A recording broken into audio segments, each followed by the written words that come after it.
Hello po, magandang buhay sa lahat ng nasa Pilipinas ng MMM. Ako nga po si Dong Tumarong, Dong Pukos. At naisabi ko sa inyo ang kagandahan na nangyari sa buhay ni Dong. Sa totoo lang, ito na ngayon na mga pangarap ko ay unti-unting nagkatotoo na.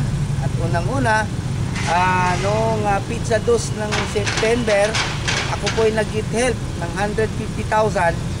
Nag-get help ako ng 150,000 para dito sa sasakyan. Ito na, itong sasakyan na to ay bunga ng sipag at tiyaga ng MMM.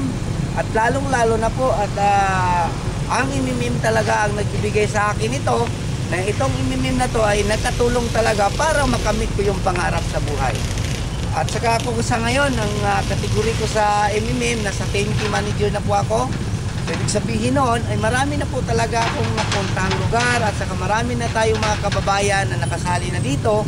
At unang-una at saka pinakamaganda dahil yung mga tao na yon na napuntahan ko, nagpapasalamat din kay MMM.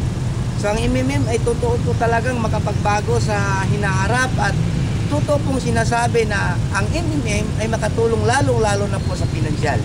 Kaya nga mga kaibigan, na huwag na kayong mag-atubili at mag-aalanganin pang sumali. Sabay-sabay tayo at sama-sama nating ipalaganap itong MMM na sa buong Pilipinas o sa buong mundo para tayong lahat ay makaputol sa hirap. Then sinasabing kadina ng kahirapan ay kaya nating putulin. Tayo na magsama-sama, magtulungan at ipamahagi natin to sa bawat isa para tayong lahat ay maging masaya at makamit yung pangarap sa buhay. Maraming salamat po sa MMM.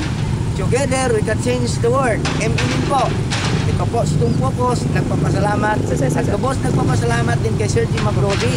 Sir, maraming salamat po sa inyo dahil yung idea nyo, yung ideolohiya nyo ay marami po talagang totoong matulungan. Ito nga po si Dong. Sa uli, nagpapasalamat na naman at maraming salamat sa MMM. Together we can change the world. Long live MMM.